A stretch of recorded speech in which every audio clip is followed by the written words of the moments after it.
શેરોમાં પણ સારી તેજી છે. કંપનીએ મિશેલિન ગ્રુપ પાસેથી વૈશ્વિક બ્રાન્ડ કેમ્સો ખરીદવાની એક જાહેરાત કરી છે અને આ ડીલને લઈને વધુ શું વિગત છે જાણીએ સહયોગી ચાંદની શુક્લા પાસેથી. જી ચાંદની, શું વિગત છે ખાસ આ ડીલને લઈને? જી, આજે સવારથી અને ઇનફેક્ટ માર્કેટ ખુલ્યું ત્યારથી જબરદસ્ત ખરીદદારી સીએટનું કાઉન્ટર બતાવી રહ્યું છે. શું કારણ છે? આજે જે કંપની માટે સમાચાર છે, સીએટ મિશેલિન ગ્રુપ પાસેથી કોમ્સો બ્રાન્ડનું જે છે એ અધિગ્રહણ કરવા જઈ રહી છે. કોમ્સોના of highway construction equipment, tyre અને ટ્રેક બિઝનેસ જે છે એ અહીંયાથી સીએટ આપણને ખરીદતી દેખાશે. કોમ્સો બ્રાન્ડની અગર વાત કરીએ તો 3 વર્ષના લાઇઝનિંગ પીરિયડ પછી જે છે એ કંપનીને અહીંયાથી મળવા જઈ રહ્યું છે. $225 મિલિયન ઓલ કેશ ડીલમાં આ અધિગ્રહણ થશે અને આ અધિગ્રહણ જે છે એ 6 થી 9 મહિનામાં પૂર્ણ થવાનું એક અનુમાન છે. હવે કારણ શું છે? સીએટમાં આટલું પોઝિટિવ એક્શન જોવા મળી રહ્યું છે, અહીંયાથી કંપનીને શું ફાયદા થઈ શકે છે? તો અહીંયા ખાસ કરીને બાયસ, ટ્રેક્સ અને કન્સ્ટ્રક્શન ટાયર કેટેગરી પ્રોડક્ટ જે છે એ કંપનીના વધશે સીએટના, અને સાથે વૈશ્વિક ગ્રાહકોનો પણ સીએટને લાભ મળતો આપણને દેખાશે. એટલે આ એક બેનિફિટ જોઈ રહ્યા છે. કંપની વિશે જોઈએ, એટલે કે કોમ્સો જેની સાથે અધિગ્રહણ, જે કંપનીનું અધિગ્રહણ કરવા સીએટ જઈ રહી છે એના વિશે જાણીએ તો ઇક્વિપમેન્ટ, ટાયર્સ અને ટ્રેક્સની બ્રાન્ડ છે, અને સાથે યુરોપ આ ઉપરાંત નોર્થ અમેરિકામાં મુખ્ય માર્કેટ જે છે એ આ કંપનીના બનતા દેખાડી રહ્યા છે. કેલેન્ડર યર 23ની અગર વાત કરીએ તો બ્રાન્ડને $213 મિલિયન આવક પણ થઈ છે. એટલે આ એક પોઝિટિવ પોઈન્ટ છે. અને શ્રીલંકામાં પણ કંપનીના 2 ઉત્પાદન એકમો પણ આવેલા છે. તો બધી રીતે જોવા જઈએ તો આજે અધિગ્રહણના સમાચાર છે એટલે સીએટને એક ફાયદો છે. એટલા માટે જ આજે ગેપ અપ ઓપનિંગને સતત મજબૂતી તરફ કાઉન્ટર આગળ વધતું જોઈ રહ્યા છે. એટલે જો આ તો એક કારણ છે, પરંતુ આની સાથે જ અધિગ્રહણ અંગે સીએટના વાઇસ ચેરમેન અનંત ગોયનકાએ નેટવર્ક સાથે ખાસ વાત કરી હતી અને તેમણે જણાવ્યું હતું કે આ અધિગ્રહણથી પ્રીમિયમ સેગમેન્ટમાં એન્ટ્રી થશે અને સાથે જ 2026થી અધિગ્રહણની અસર દેખાશે. આવો સાંભળે તેમણે ઇન ડિટેલમાં શું કહ્યું છે.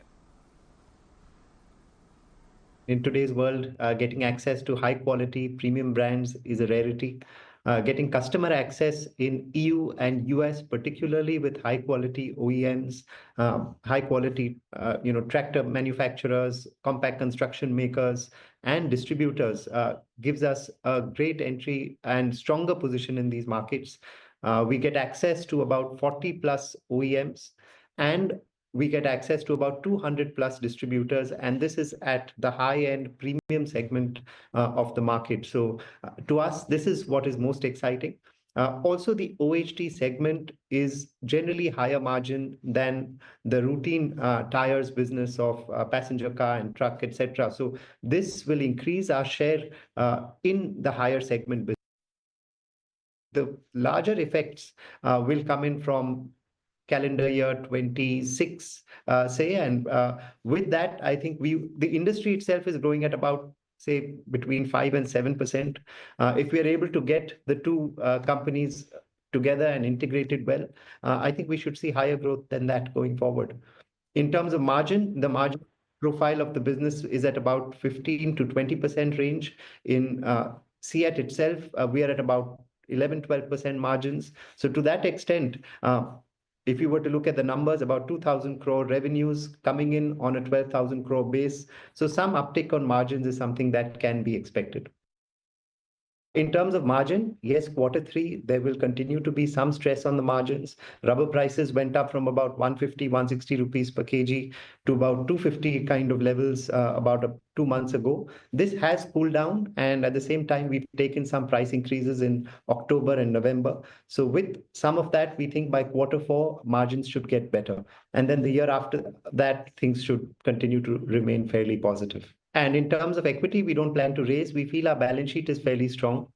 We will be in our ratios of debt equity, debt EBITDA, we'll be within fairly comfortable numbers even after the acquisition. તો ખાસ કરીને જો આપણે સીએટના સમાચાર જોયા, મેનેજમેન્ટની પણ એક વાત સાંભળી. આજના દિવસે આ ડીલ બાદ અહીંયા લગભગ 11% ઉછાળો આપણે જોવા મળી રહ્યો છે.